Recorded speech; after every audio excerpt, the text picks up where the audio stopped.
History, culture, and natural beauty perhaps best describe the essence of vacationing in Germany. From half-timbered medieval towns to cosmopolitan cities, Germany offers a thoroughly engaging mix of tradition and modernity. With its historic cities and small towns, along with an abundance of forests and mountains, visitors are spoiled for choice. Willkommen in Deutschland. Join us as we discover the Deutschland, Misk Travel Guide, bringing you the ultimate travel guide to Germany.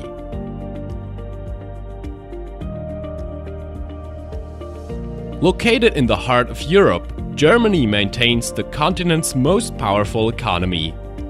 Best known for its famous Oktoberfest and World War II history, Germany is also home to some of Europa's most beautiful scenery, fairy tale castles, important historic sites, and lively party scenes.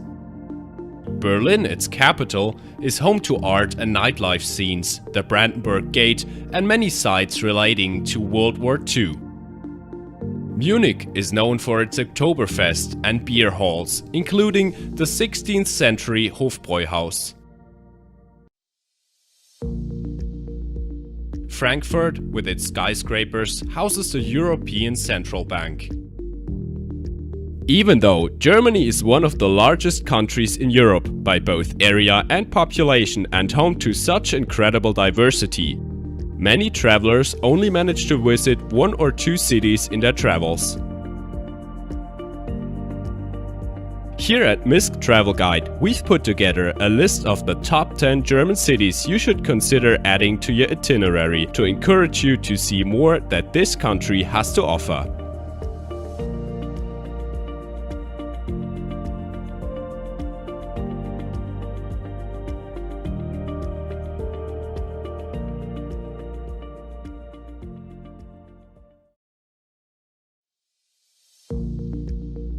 Berlin.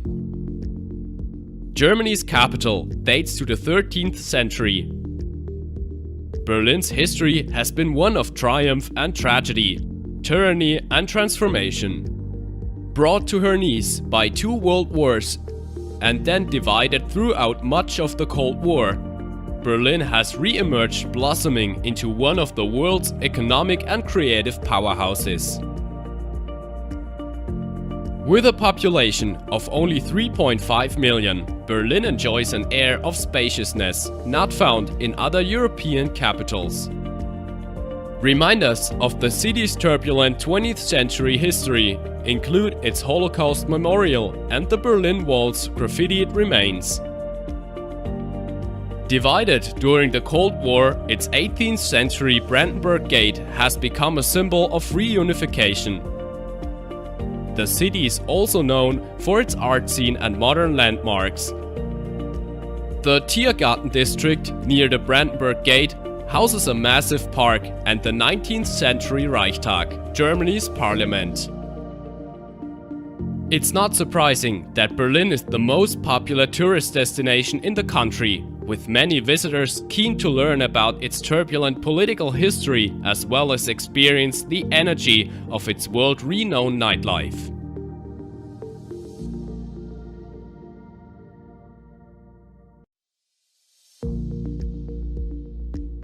Munich. Munich is the wealthy capital of Bavaria and the gateway to the Alps. It is said to be one of the most beautiful and charming cities in all over Germany, and it's filled with museums and beautiful architecture. It is most famous for being the center of Oktoberfest festivals, which attracts over 6 million visitors every year. Munich is a glorious city that shrugs off the coldness and sternness of buildings that are so prevalent elsewhere in Germany. Munich has a good public transportation system that makes it convenient to move around the city. Munich's walkable center retains a small town air but holds some world-class sites, especially art galleries and museums. But whatever else this city is, it's popular. Statistics show Munich is enticing more visitors than ever, especially in summer and during Oktoberfest.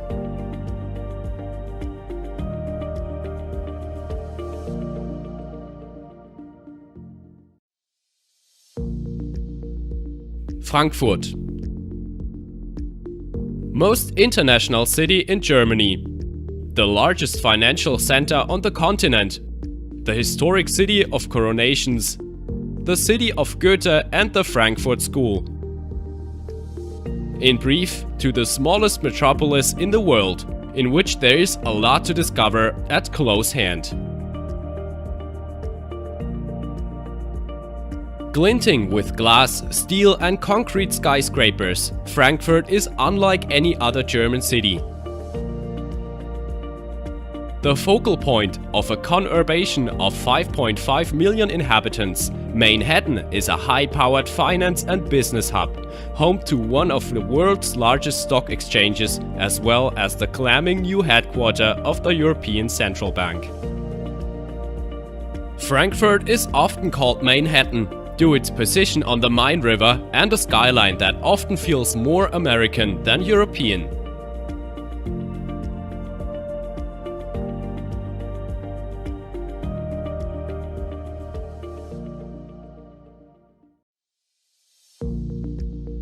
Cologne.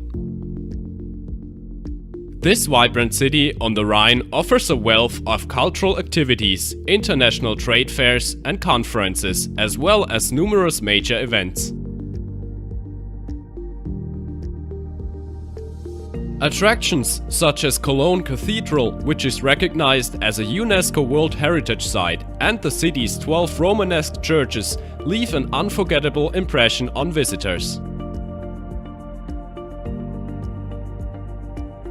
In addition, this cathedral city has a large number of museums and art galleries, which organize a wide variety of exhibitions devoted to the city's history, as well as modern and contemporary art.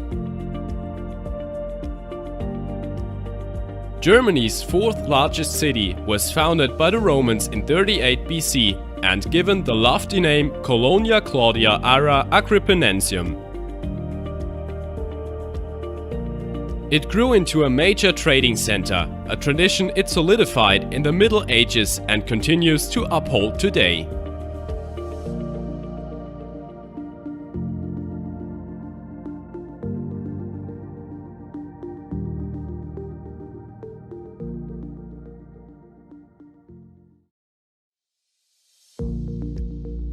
Hamburg.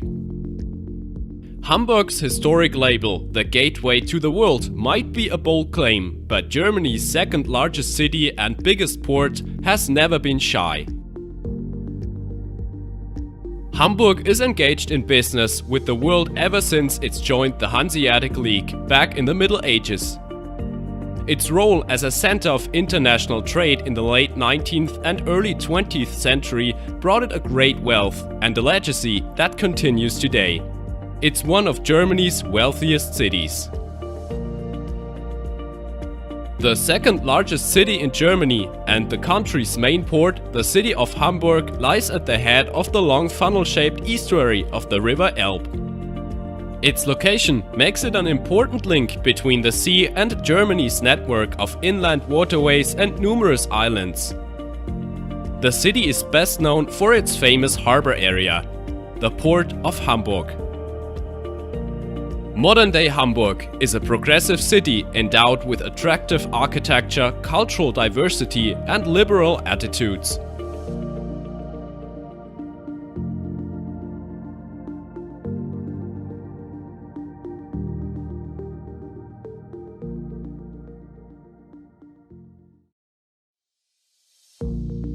Leipzig. Leipzig is quickly developing the reputation for being the up-and-coming art capital of Germany and, aside from Berlin, it's the most dynamic city in Eastern Germany. This city was one of Europe's art and cultural centers, and today cheap rents and a vibrant nightlife make it a favorite for young people. The impressive town center boasts impressive Renaissance and Baroque architecture. The city of Leipzig, long known since the Middle Ages for its fairs and markets, lies in the Saxon lowlands at the junction of the Weiße Elster and the Pleiße rivers. Leipzig is one of the most popular tourist destinations in eastern Germany, and thanks to its rich cultural and musical heritage, it's regularly cited as one of the most livable cities in Europe.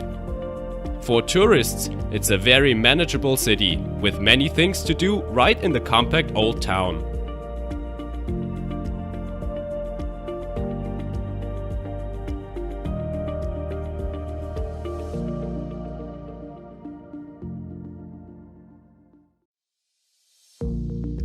Dresden. Nestled prettily on the banks of the Elbe River, the Baroque beauty of Dresden is unquestionable. Before it was severely damaged from World War II bombings, Dresden was known as the Jewel Box because of its lavish collection of stunning art and architecture. After many years, the city has restored much of its former glory. As the capital of Saxony, Dresden was once home to the kings and electors of the Eastern German state. Today, it is a very green city filled with parks and gardens. The capital of the federal state of Saxony, Dresden offers a number of historic sites like the stunning Frauenkirche Cathedral. The city also boasts many cultural institutions, of which the Semper Opera is most widely esteemed.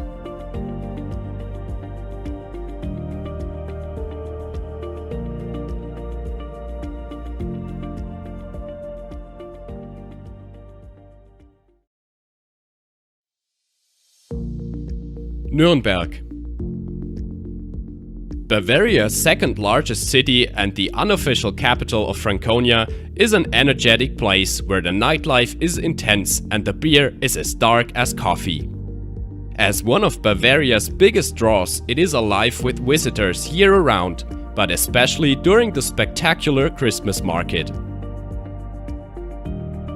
For centuries, Nuremberg was the undeclared capital of the Holy Roman Empire and the preferred residence of most German kings who kept their crown jewels here. Rich and stuffed with architectural wonders, it was also a magnet for famous artists. Though the most famous of all, Albrecht Dürer, was actually born here. Nuremberg shines throughout Germany like a sun among the moon and stars, gushed Martin Luther. By the 19th century, the city has become a powerhouse in Germany's industrial revolution. Medieval fortifications still stand in its impressive old town, as well as splendid Gothic churches and a colorful market square. Don't miss an inspiring visit to the hilltop castle during your stay.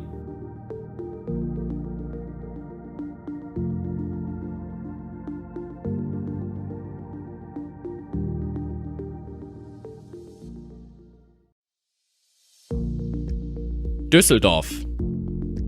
Düsseldorf impresses with a boundary-pushing architecture, singing nightlife and an art scene to rival many higher-profile cities. It's a posh and modern city that seems all buttoned-up businesses at first glance. Banking, advertising, fashion and telecommunications are among the fields that have made North Rhine-Westphalia's capital one of Germany's wealthiest cities.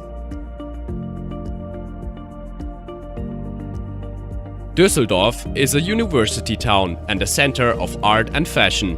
This old electoral capital is also a city of wide streets lined by elegant shops, with a ring of parks and gardens encircling the vibrant downtown area. Christmas is a good time to visit Düsseldorf, since it puts on one of the biggest Christmas markets in the country.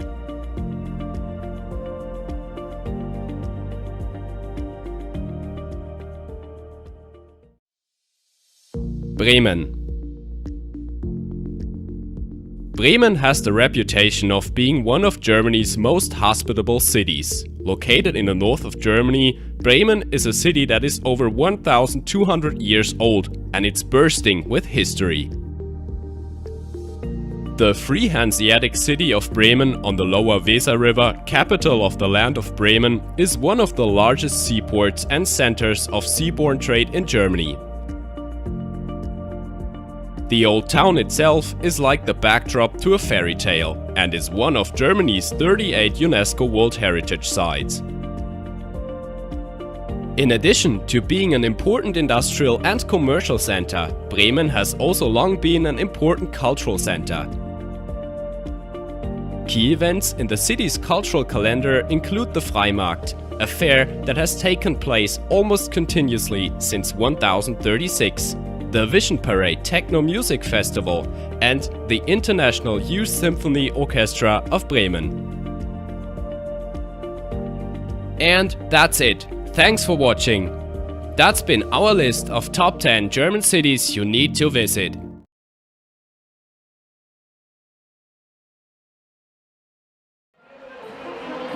This is what you need to know about Oktoberfest. Sure, it's the biggest folk festival in the world and has been held here in Munich, Germany for over 200 years. But what makes it special? Why is it in September? And what should you definitely not do here? I've been to the Oktoberfest multiple times since moving from the US to Germany, and I've learned a lot about it, so let me answer some of your burning questions. And help you avoid some classic mistakes, but more on that later. You might only know it for the beer, but Oktoberfest, or Wiesn as the locals call it, is so much more than that. Essentially, Oktoberfest is a huge 2-week festival featuring 17 big and 21 small beer tents. There are thrilling rides, carnival games, and long-standing traditions. Some more unique than others.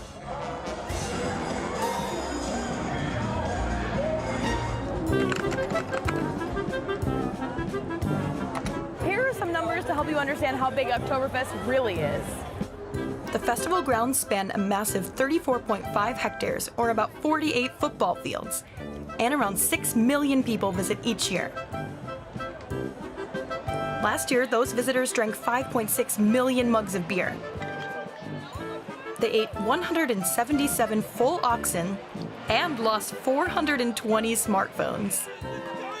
Chat with the people around you in the beer tent, and you could probably meet someone from every corner of the world. So I just met Amanda, who flew all the way here from Florida. Amanda, why did you come to see the Oktoberfest? I've never been to Oktoberfest before. It's been on my bucket list since as long as I can remember. And I'm a flight attendant, so I get the benefits. So I just hopped on over to visit my friends. I met the most amazing people. Everyone is so friendly here. It's like the best experience I've ever had. But Oktoberfest is not only popular with tourists. Lots of locals come and even refer to it as the 5th season.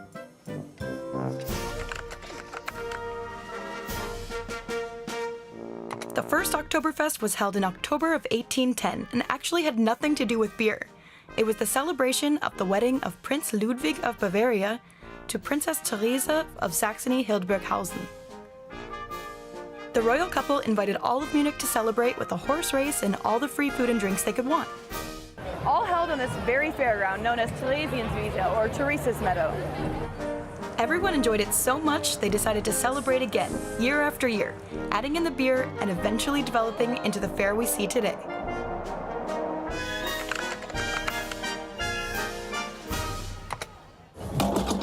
Great question. Turns out the answer is simple: German practicality. After the success of the early editions, the festival was later extended to add more and more fun activities. So it just made sense to start the festival in September and enjoy the warmer weather longer.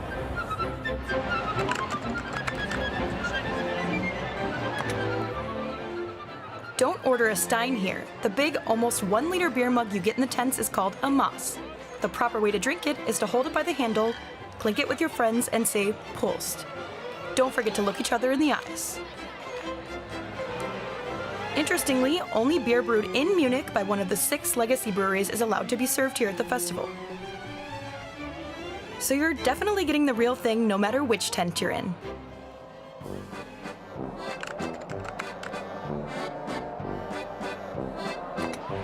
Lots of people walk into the beer tents and think, where's the bar? But actually the tents are table service only, so you need to be sitting down to be served. You can either reserve online or arrive early and try your luck to find a spot. But if your party is small, you can usually just ask someone to join their table.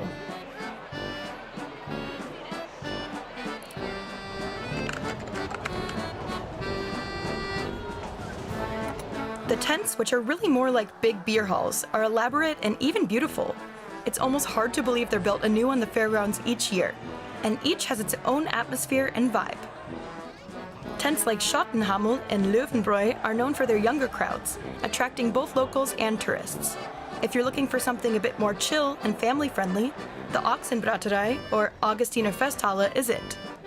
And if you want to experience the Oktoberfest of yesteryear, the Oirewiesen section costs only €4 extra and is quite nostalgic.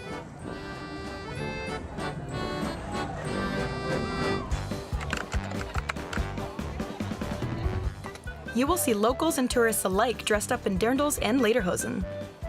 Some more authentic than others. Traditional dress has seen a big revival with recent generations. But do Bavarians mind tourists wearing it too? Also, wenn die Tracht gut ist, dann finde ich es schon in Ordnung. Wenn sie so eine scheiß Tracht ist von Amazon, dann ist es blöd. Aber am besten ist immer noch, wenn es aus Bayern ist. I love it. Seeing everyone in Tracht is just, yeah, what Oktoberfest is, right? Auf dem Oktoberfest tragt jeder Tracht, was ich aber nicht ganz richtig finde.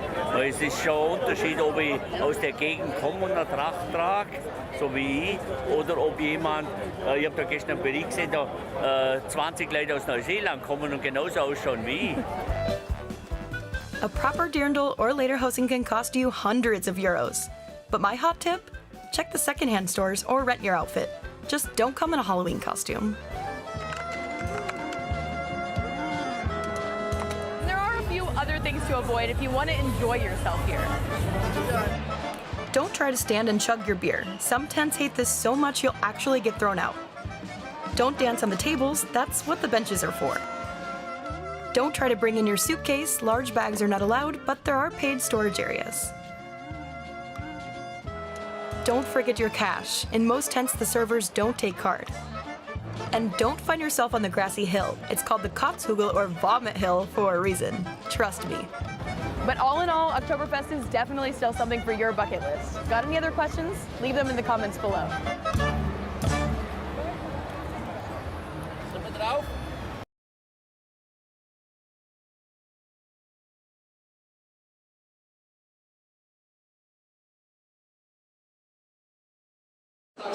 Zu präsentieren, und zwar der Keiblinger.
there, fellow hungry travelers. Mark here with Walter's World, and today we're going to talk about the eats of Germany, or like the most German things that you should have when you're here. And you know what? We've got to start off with probably the most German of the Germaniness, the sausages, the Wurst. Yes, there are lots and lots of bratwurst when you're here. There's lots and lots of sausage you can have when you're here, and you're going to have a lot, and you well should. Whether you're me, or you're my mom, or my kids, sausages reign when you're here. And probably the most important one to have is the Thüringer Bratwurst. So the Thüringer Bratwurst is just a type of bratwurst that you'll see on the street. People will be selling it in little stands, or you might see a person like carrying it like in a backpack and they're cooking it in front of them. But that is the definition of a perfect bratwurst. Now, what's cool is sometimes you can get it at a half-meter size, okay? So that can be a bit crazy. But Thüringer Bratwurst, that is your traditional bratwurst that you're used to and you know and that you're going to love with some Senf, some mustard on top. Now, there are a lot of other wurst, a lot of other sausages when you're here. If you're down in Bavaria in the south, there's Weisswurst, or white sausage, which is really, really good. And they serve that with a sweet mustard and a pretzel, which is very nice. Now, if you're down in Nuremberg, Nuremberg's famous for the Nuremberger sausages, or the Nuremberger Wurst. And the thing is you might recognize a Nuremberger sausage when you see it because it looks like a breakfast link sausage, okay? And the thing is, they're small and they're tiny, and if you go to Nuremberg, you can get a plate, and they'll actually give you like a plate of 30 of them. But if you're walking around and have it, they'll give you a little roll with 3 or 4 inside with some mustard. That's a great way to go, especially in Nuremberg. That is a must when you're there. And if you're in Berlin, you probably have the most popular one that's become like a super trend snack in Germany and other places around the world. You have Currywurst, which is curry sausage. Now, you may think, oh, it's a curry bratwurst? I'm like, no, it's a normal bratwurst. But what they do is they put curry spices into ketchup and make it a curry ketchup. And what they do is they chop it up and then they drown it in the curry ketchup and with some fries. It's fantastic. And honestly, if you're looking for some food thing to take back home from Germany, get some curry ketchup and take it home with you, because that stuff is the bomb. And sometimes you can actually find the good stuff at Aldi back in the US. So there is that for you. Now, if you're looking for more of your traditional like hot dog kind of sausage though, there's a lot of different names, a lot of different things that kind of go on there, but the closest one you're gonna find is either a Frankfurter or a Bockwurst, okay? Those are two ones that are, I feel, resemble the closest to a hot dog, or a Wiener Wurst, or a Viennese sausage. You'll see those as well, but basically on the street, your sausage choice is gonna be that Thüringer Bratwurst. That's gonna be your go-to walk-around snack kind of thing. Great street food here in Germany, okay? Now, moving away from our sausages, because, you know, Germans eat more than sausage, I think. Yes, they do. They eat a lot of pork as well, and you will see pork, and more pork when you're here. You can get a pork steak, Schweinsteak. That's a popular cut of meat. But one that you'll see probably the most is actually schnitzel. And I know when you have schnitzel, traditionally schnitzel is made out of veal. But here in Germany, veal's more expensive, and so you have a lot of places that give you pork schnitzel. Well, sometimes you see chicken schnitzel, but it'll be a pork schnitzel, which is the pork just beaten to a flattened thing. They bread it and fry it. It is super good, and there's a lot of different schnitzels you can have. My personal favorite is Jäger Schnitzel, which has mushrooms and cream sauce on top. Oh, so good, so good. You can't go wrong with that. Other pork things you might want to have when you're here. When you go around, you might see a thing called frikadelle, which is basically, I would call it a meatball sandwich that you'll see the same places that sell you like the currywurst and the bratwurst. They'll have those there. But the most important pork product here in Germany for me is Schweinshaxe. Or basically you're calling it like pork shoulder or pork knuckle. You'll see that on there. And if you ever played a video game and they gave you like the ham hock kind of thing where it's the bone and the meat on it and it gives you all your energy back, that's what it is. And when you have one, you understand. And there's different ways you can have it. If you're in Berlin, they'll call it Eisbein, and it's like boiled, okay? But if you're in other parts, they put it on a grill and roast it around, and the fat and the skin on the outside gets all crispy and so good. Oh, you have to have it. Like, that is my go-to, okay? And in certain places, you can get Schäufle, which is kind of a similar cut as well. You'll see that we've had that a lot in Bamberg, but you don't see it all over the place. So Schweinshaxe, go for it. Now, other meat dishes you might see, beef is here as well. You can get Sauerbraten, which basically says sour roasting, but basically it's a long cooked piece of meat, which is nice. Also, you can get a rolled up beef, Rindrouladen, which is basically beef rolled up with some stuff. That's actually a nice thing to have.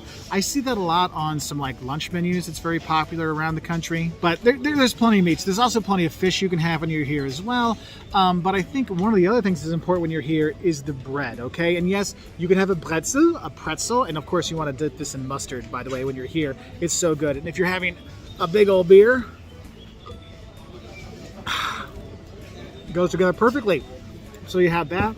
But you'll notice around Germany, there's tons and tons of bakeries because they make fantastic breads. And mornings, breakfasts for you when you're here, you're going to have these little rolls. Okay, they're called Brotchen, which is little bread, or Semmel, depending where you are and what kind of German they speak. And you'll have different kinds, like plain white bread versions. So you have multi-grain versions. My mom's favorite is this one that has pumpkin seeds on the top of it. Like, we search it out when we come to Germany, don't we, Mom? Like, to find it because it's so good. But you'll have that. And I got to warn you, when you have breakfast in Germany, it is going to be the rolls, and then you're going to have cold cuts, like ham, cheese, salami, and slices of cheese, and probably hard-boiled or soft-boiled eggs. Like, that's traditional German breakfast.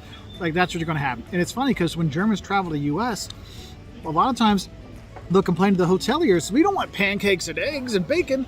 We want our Scheibe. We want our ham and cheese cuts with our bread. So just be aware of that when you're here at restaurants and you're staying at hotels. And if you want to try something for breakfast that's a little more cereal-based, go for the muesli. It's that mix of, like, you look at it and you're like, I'm going to be regular today after I eat this, okay? So you have that.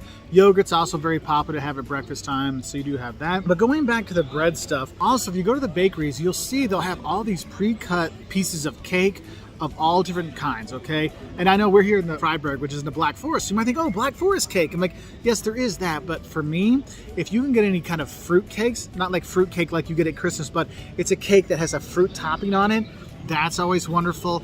Germany is also great with Pfannkuchen, which are basically different kinds of fried dough with powdered sugar on it. And whatever size and form you can get it because they're amazing. And you have that. And the thing is, the bakeries are all over the country. You can grab stuff all during the day, have it for a snack. If you've got your kids, I recommend, if you're pushing around in a stroller, go get them a Brotchen, get them a roll. They'll gnaw on that for a couple hours while you go see the sights, so that's really nice, okay? And honestly, you can never go wrong with a good Apfelstrudel, right? So you have that. Now, looking to the side dishes, which I think are very important, because for me, the side dishes here in Germany are some of the best things you have, because you have, traditional Kartoffelsalat, potato salad, and the very different versions they have it here. Sometimes you'll have it warm, sometimes you'll have it cold, sometimes you just want it all. You have that. You might have all these different versions of potatoes on the side. There's one that's called Bauernkartoffeln, which is like farmer's potatoes, which basically they're kind of sliced up and then they're fried, not like French fries, but they're like fried up in a pan, which is really good. A little speck, a little bacon in there. That's wonderful. Also, you can look in for the noodles. Spätzle. Spätzle is a special kind of German noodle you'll have, and you can have it plain, or you can have Käsespätzle, which is cheese spätzle. Oh, that is a great side dish. I know some people enjoy the Knödel, which are dumplings. And the thing is, you can have potato dumplings, you can have bread dumplings, you can actually have liver dumpling. Like, liver dumpling soup is actually really good for a starter. You can do that. And Germany as well is when it's different seasons, different like veggies are in season, you can get so much. Like when strawberry season's and there's a great things there. Or we're here now during Spargel season, asparagus season, white asparagus. Oh my gosh, if you're here and they have asparagus, eat it. The Germans love it, and they'll be mad if you don't have some. So definitely check that out when you're here. But let's be honest, what's the side dish we all know about from Germany? Sauerkraut. Yes, you can get sauerkraut when you're here. And if you're not a big sauerkraut fan, my mom and I, we're not the biggest sauerkraut fans. We're actually big on Rotkohl, which is that purple cabbage, that sweet purple cabbage with some apples in it. Oh, so good and so regular making, if you catch my drift. And then we have our drinks here in Germany, and obviously the beer is a big thing here. But you have to realize there's lots of different kinds of beer. This is a Weizen beer, or a wheat beer I have. You can get Pilsner beers, which are more like the beers you have in the US, like a Budweiser kind of like clear beer. Then you have Schwarzbier, black beer, which is a little bit sweet, like in the Guinness family. It's fantastic. Köstritzer is a fantastic beer to have. You can have, well, actually what I should tell you is, don't buy any beer specifically from Germany. When you're traveling around Germany, buy the local beer. So if you're in Berlin, you have Berliner Kindl. If you're here in Freiburg, you'll have Ganter. If you're in Bremen, you'll have Beck's. I'm like, people are very much regional beer drinkers here, and you'll notice the difference. That's why when people ask, what's the national beer of Germany? Yeah, they're not, Warsteiner maybe, or Beck's, that's the one that's all over the place. But people really have their local beer when you're here. So do that and have that, because if you get the local Altbier, like in Düsseldorf, it's going to be very different. That's what people like to drink there, versus if you're up in Flensburg and having Flensburger Pils in the north of Germany, okay? So something to be aware of. But what you need to realize, for alcohol, beer is not the only alcohol in Germany. There's actually a lot of great wine when you're here. If you go to the Mosel or the Rhine valleys, you can do wine tours there and go. I mean, it's so much fun. You get to learn about the wine, have the food to go along with it. It's a fantastic experience. I've taken students there. I've done by myself there. I've done with my parents there, my kids there. But the wine, white wine is the best here. Riesling, it can be sweet or dry. There's a lot of different versions of it, but that's the wine you want to have when you're here. Also, you can have what's called Apfelschorle. And this is a non-alcoholic drink. Yes, there are non-alcoholic drinks here in Germany, okay? Apfelschorle is basically take really good apple juice and put bubble water with it. That's what you have. Oh, this is, if you're hot in the summer, this is the refreshing thing that changes the day. So you want to have that. Also, you may wonder, Mark, can we drink the water in Germany? Yes, you can drink the water in Germany. How do you think they make such good beer? Duh. And one thing is, you can drink the tap water just fine. The locals, though, they like to have Wasser mit Gas, water with gas. So they like their bubble water when they're here. So be prepared for that. If you just order water, they probably might bring you just bubble water. So you might want to ask for, Wasser ohne Gas, water without gas, or stilles Wasser, still water. And that'll help you out there. And with all this heavy food, you might wonder, Mark, how am I going to be able to sleep at night? How am I going to digest? Well, what's great is there's there's actually more, but there's two popular digestives here in Germany that, unfortunately, in the US, one of them has become more of a college drunk shot, but Jägermeister and Unterberger, those are two shots that, honestly, if you have one of those heavy fat meals and you're like, oh, I feel horrible, have a shot of Jägermeister or have the little bottle of Unterberger, and it really does help your stomach digest, and you'll feel better really quickly. I didn't believe it, but I've had enough experience now that I totally do believe it, because I had some bad experience with Jägermeister back in college. So I tried to avoid it, but I was so full one day, my buddy gave me a shot, and I'm like, after 5 minutes, I'm like, hey, I feel good again. So I hope this helps you know some of the things you can eat when you're here in Germany. If you're looking for some more international fare or things people don't think that's typical German, there's so much international food here in Germany. You can eat great Spanish food, great Italian food, because Germans really love food from all around the world. Great Indian food, obviously great Turkish food when you're here. You have a lot of Turkish immigration here. Probably the one thing you'll see the most that people have are doner kebabs. That's like my go-to snack when I'm out. If I want to have something on the go, it's the bread in there with the sliced up meat and the veggies and the sauce. Oh, of course, is also so good. That's one, if you had a few drinks, it's a good thing to finish off your night, to sober you up and help you sleep and have wonderful dreams of Germany. So I hope this helps you know some of the things you can eat and enjoy when you're here in Germany. Obviously, there are so many more fantastic foods and snacks here in Germany. Please put in the comment section below so we can have more fun foods to talk about and enjoy when we're in Germany or other travelers are there. And I'll say a special thank you to our patrons on Patreon and our members on YouTube. And I just want to say, if you want to help out, go to patreon.com/WaltersWorld to see how you can help out us to make more honest travel videos and honest food videos all around the world. And I'll say bye from here in Freiburg, Germany. I also got to finish my beer and my pretzel, so you have a good one. Bye. Or guten Appetit, which is good appetite, or bon appetit, as you may know. Tschüss.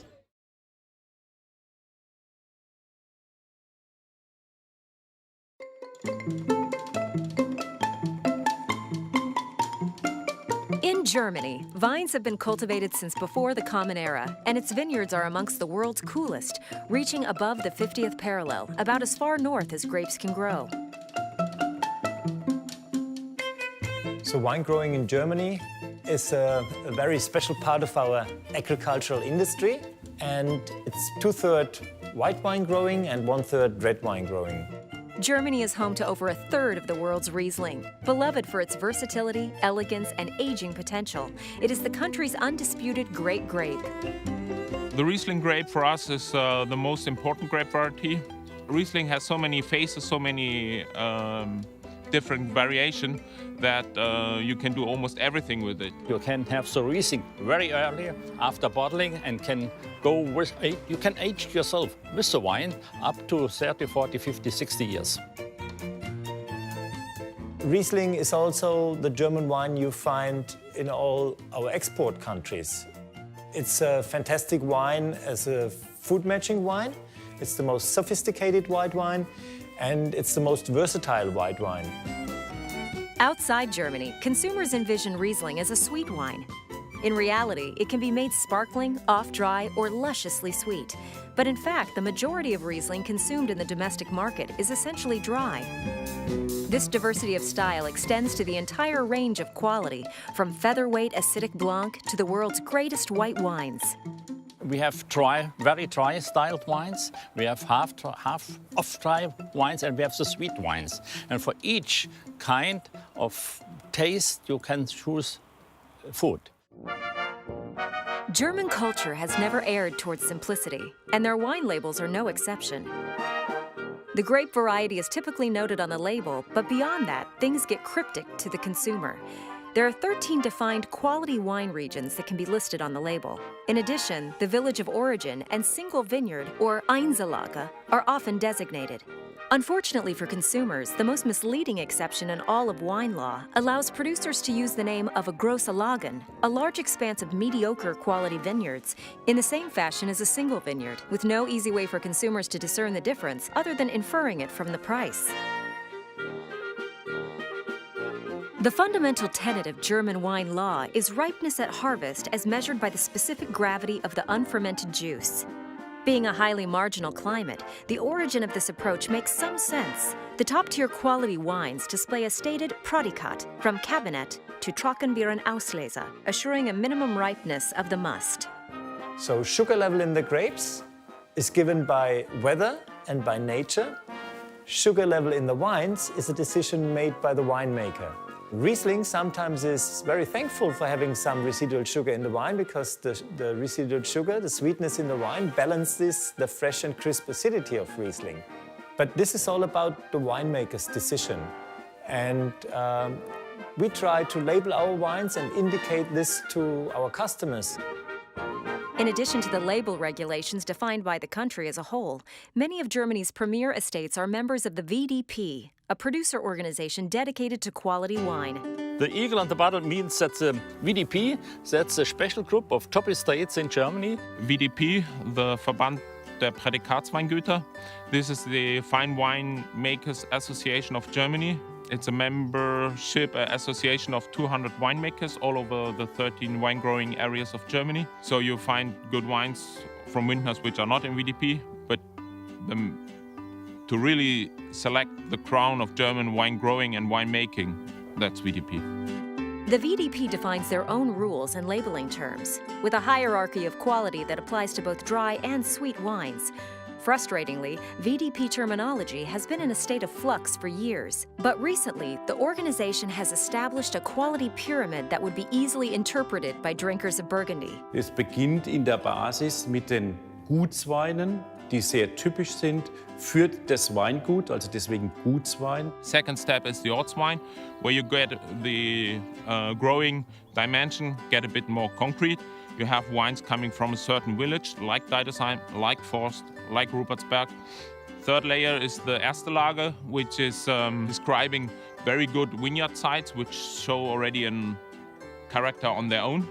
It's not an ordinary field, it's a vineyard with a character. Und die absolute Spitze, sind dann die großen Lagen, die Grand Cru, praktisch in der VDP-Klassifikation. Es sind die Weine, die eigentlich wie die Leuchttürme jetzt dann das Image wieder der deutschen Weine. VDP members are only allowed to use Prädikats such as Auslese on sweet wines. Their dry wines in the highest category are technically only Qualitätswein under German wine law. Each of Germany's 13 quality wine-growing regions, or Anbaugebiete, have distinct growing conditions and geography. But to understand German wines, it makes sense to start with the Mosel, the Rheingau, and the Pfalz. Mosel, most of the wines are fruity and with residual sugar. In Rheingau, it's kind of off-dry, and in Pfalz, it's mainly dry. The valleys of the Mosel River and its tributaries comprise Germany's most picturesque and iconic wine region. The Mosel is the most picturesque part of Germany because it's very steep slopes. And it's very hard work the winemakers do to cultivate these very steep vineyards. We are here in the Middle Mosel, in the best part of our region, and that's the village of Brauneberg behind us, and we are standing here under the most famous Brauneberg Sonnenur. So Riesling, it needs a special soil, a special microclimate. And the soil is very important. A light soil, slates, blue slates, and the slates are warming up very fast over the day and keeps the warmness over the night and spend it back to the wines. Between the cities of Mainz-Wiesbaden, the north-flowing Rhine River takes a 30-kilometer westward turn. The south-facing vineyards along this stretch have been growing Riesling since the 1400s. Here in the Rheingau, the first appearance of Spätlese is credited to Schloss Johannesburg in 1775.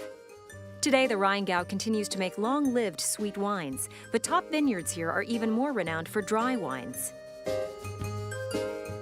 The Rheingau is the smallest of the three regions with a little bit more than 3,000 hectares, but it's the area with the highest percentage of Riesling growing. And then we have a little bit of Pinot Blanc. And then we go into the red wine. We have some Spätburgunder Pinot Noir. And that's about it. The Rheingau wines are very well known for their slightly salty and flinty minerality.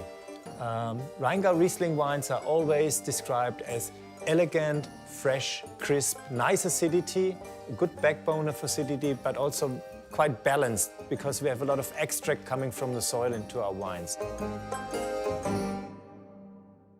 Just east of the French border, the Pfalz is the significant source of top-quality Riesling, with the largest planted acreage of the grape among the country's 13 Anbaugebiete. Die Pfalz insgesamt, das ist ein Streifen entlang des Pfälzerwaldes, 80 Kilometer von Nord nach Süden und hat eine Ausdehnung ungefähr von 15 Kilometer, 10, 15 Kilometer vom Pfälzerwald zum Rhein hin. It's a quite mild and warm climate. It's the second warmest area of Germany, which helps us to ripen the grapes and also to reduce a bit the acidity. Like Alsace, its neighbor to the west, the soil and topography of the Pfalz can change dramatically from vineyard to vineyard. Millions of years of volcanic and tectonic activity combine with an ancient riverbed to form a diverse landscape of soil capable of yielding excellent wines from a range of different grapes.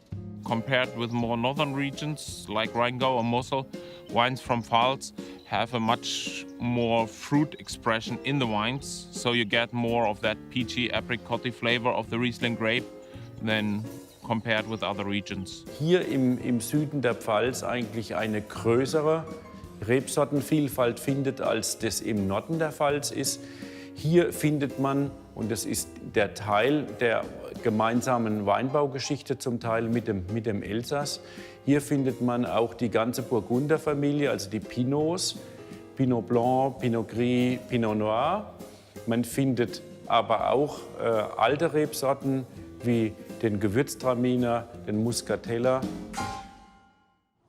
Riesling is indeed just the beginning of what Germany has to offer. German winemakers are optimistic as they look ahead, confident in the uniqueness of their country's terroir, climate, and grapes. I think the future will be bright. Riesling cannot be grown in too many parts of the world because the Riesling always claims a special climate, cool climate, and a special soil. Noch nie so viel gute Winzer, gute ausgebildete junge Winzer haben wie momentan. Insofern glaube ich, dass qualitativ das eher noch besser wird in Zukunft. Das ist eine Sache, aber Germany's winemaking and identity has evolved from ancient origins to widespread notoriety to diminished fame in the 20th century. Today, however, as wine lovers enthusiastically rediscover German wines and realize they are not all sweet, the future looks promising.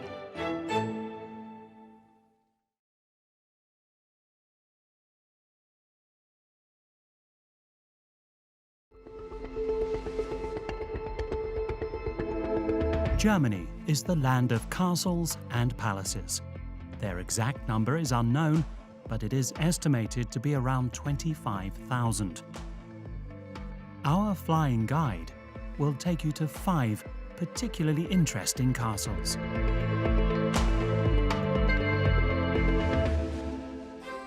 Let's start with Hohenzollern Castle. As in a knight's fairy tale, it towers on the Zollerberg Hill in the Swabian Alps. It is the ancestral seat of the Hohenzollern family, which has produced kings and emperors. The castle is practically still a new building. Hardly anything about it is older than 160 years. With its many turrets, battlements and roofs, it is considered a prime example of neo-Gothic castle architecture.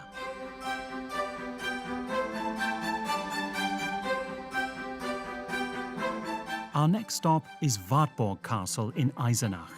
Because of its cultural and historical significance, it was declared a UNESCO World Heritage Site in 1999. It is almost 1,000 years old. The songs of the famous minstrel Walter von der Vogelweide resounded here. Wartburg Castle was also home to Saint Elisabeth of Thuringia and provided shelter for reformer Martin Luther. He translated the New Testament into German here. In 1817, the Wartburg Festival, a student protest rally for a unified and free nation-state, took place at the castle. Wartburg Castle served as the setting for all these historical events as a fortified stronghold, hostel and residence.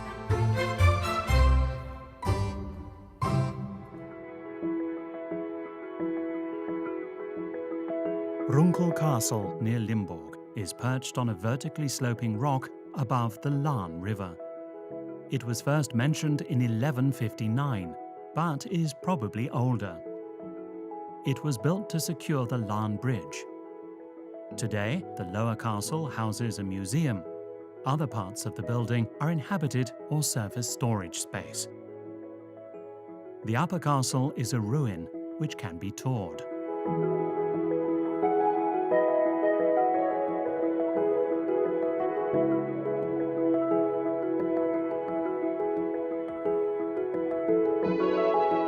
Rüttelsburg Castle also rises above a river, the Saale, in the state of Saxony-Anhalt. It was probably built by the bishops of Naumburg in the High Middle Ages to secure trade routes. At the end of its eventful history, the castle was burned to the ground. Today, it is a popular attraction with a restaurant.